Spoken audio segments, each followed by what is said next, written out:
लेकिन मैं आपका यीशु मैं असंभव को संभव करने वाला. మనకు కొన్ని అసాధ్యం అనిపిస్తుంది కదా పిల్లలు, ఇది ఎవరితో కాదు, ఇది ఎవరు చేయలేరు అని అనిపిస్తుంది. కానీ దేవునికి సమస్తము సాధ్యమే. ఆమేన్.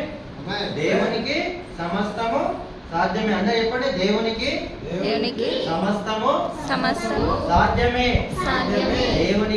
దేవునికి సమస్తము సాధ్యమే. దేవునికి సమస్తము సాధ్యమే. ఎవరికి? దేవునికి. ఆమేన్.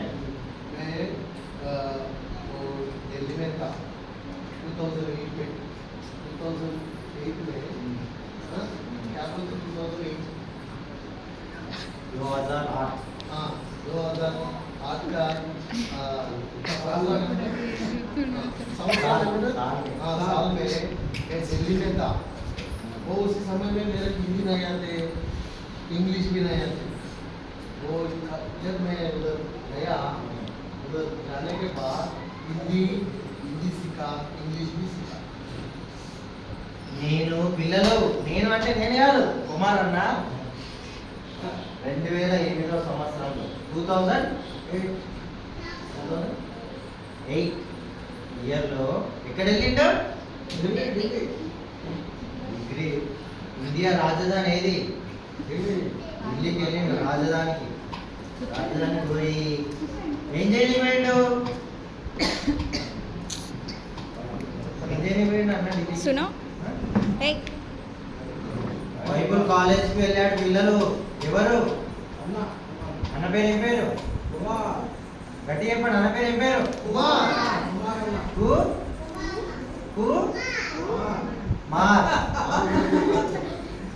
అన్న. నా పేరు ఏం పేరు?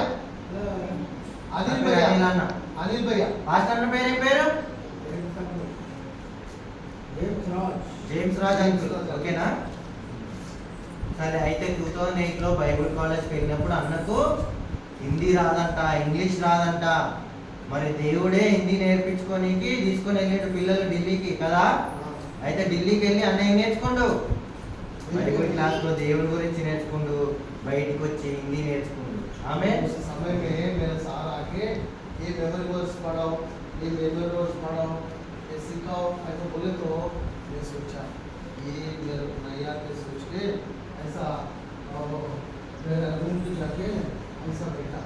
उसी समय में परमेश्वर ने मेरा ये क्या बोलते कान मेरे कान में बोला, अब ऐसा नहीं सोचना, मैं तेरे साथ में, मैं बुद्धि देने वाला, ज्ञान देने वाला हूँ. మరి కుమార్ అన్న వల్ల టీచర్ పిల్లలు బైబిల్ కాలేజ్లో ఉన్నప్పుడు టీచర్ అన్న వచ్చి చదువు, ఈ వాక్యం చదువుకో, హిందీలో ఇగో ఈ వాక్యం చదువు, నేర్చుకో, ఇంగ్లీష్లో ఇది నేర్చుకో అన్నప్పుడు మరి కుమార్ అన్నకు హిందీ వచ్చా, ఇంగ్లీష్ వచ్చా? ఇంగ్లీష్ రానప్పుడు కుమార్ అన్న రూమ్లోకి వెళ్ళి ఒంటరిగా, అయ్యో యేసయ్య నాకు హిందీ రాదు ప్రభా, నాకు ఇంగ్లీష్ రాదని బాధపడుతూ యేసయ్యని అడిగినప్పుడు యేసయ్య కుమార్ అన్నతో మాట్లాడాడు. గట్టిగా క్లాస్ కొట్టండి జీసస్కి. ఎవరో చెప్పాడు, నువ్వు భయపడకు, నేను నీకు తోడై ఉన్నాను, నేను నీకు బుద్ధిని ఇస్తాను, నీకు జ్ఞానం ఇస్తాను, నీకు తెలివిని ఇస్తాను, నేనే నీకు నేర్పిస్తాను, భయపడకు నా బిడ్డ అని ఎవరు మాట్లాడారు? యేసయ్య. Very good.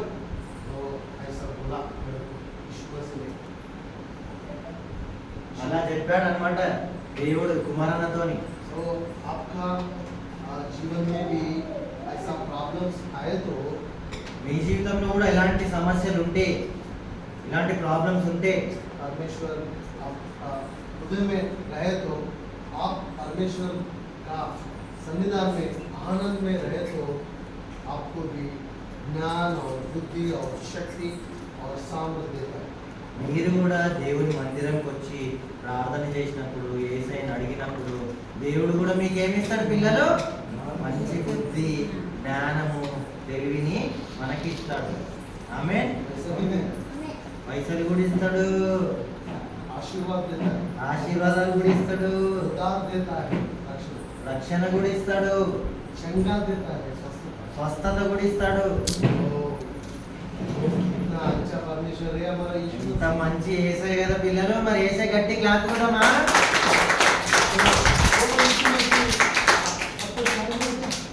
యేసయ్య కావాలా మరి? अभी परमेश्वर मेरा हृदय में है। ఇప్పుడు యేసయ్య మన హృదయంలోనే ఉన్నాడు. आपको भी चाहिए क्या? మీకు కూడా కావాలా? चाहिए तो हम पूछना है, हम बोलना है ऐसा। అయితే మీకు కావాలంటే ఇలా ప్రార్థన చేయండి. అందరు కాలు మూసుకోండి, आंखों के बंद करो, అందరు కాలు మూసుకోండి, आंखों के बंद करके ये वचन मेरे साथ కళ్ళు మూసుకోండి. मेरे पीछे बोलना, मेरे पीछे बोलना, ठीक है? परमेश्वर यीशु యేసయ్య मेरे हृदय में నా హృదయంలో आपको నీకు पहले स्थान दे रहा हूँ। నీకే మొదటి స్థానం ఇస్తున్నాను. परमेश्वर యేసయ్య मेरे हृदय को నా హృదయంని, आओ, నా హృదయంలోకి రండి. मेरे हृदय में నా హృదయంలో आप काम करो। నీ కార్యాన్ని జరిగించండి. वो जैसा कुमार भैया से बात किया उसका काम में కుమారన్నతో మీరు మాట్లాడినట్టుగా मेरे लिए मेरे से बात करो। నాతో కూడా మాట్లాడండి యేసయ్య. परमेश्वर యేసయ్య मेरे को నాకు ज्ञान दो, జ్ఞానం ఇవ్వండి, बुद्धि दो, బుద్ధి ఇవ్వండి, चेतना दो, రక్షణ ఇవ్వండి, भाग दो। స్వస్థత ఇవ్వండి. Thank you, Jesus, thank you, thank you Jesus. చెప్పండి అందరు చెప్పండి. धन्यवाद यीशु मसीह। థ్యాంక్ యూ యేసయ్య. आमेन। ఆమేన్. यीशु का नाम से मांगता हूँ। యేసు నామములో అడుగుతున్నాము తండ్రి. आमेन। ఆమేన్. Wow, praise the lord. చిన్నపిల్లలకి ఇట్లా ఈ తెలంగాణ ప్రాంతంలో ఫస్ట్ టైం ఇదే. అవునా, వెరీ గుడ్. Okay, right. ఇప్పుడు అనిల్ అన్న మీకు ఒక స్టోరీ చెప్తున్నాడు, చాలా జాగ్రత్తగా వినాలి.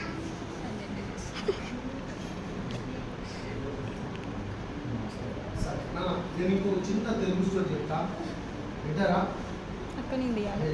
సగం మందికి అర్థం కాదు కాబట్టి అదే బెటర్, వద్దా? సగం దిక్కుదే బెటర్.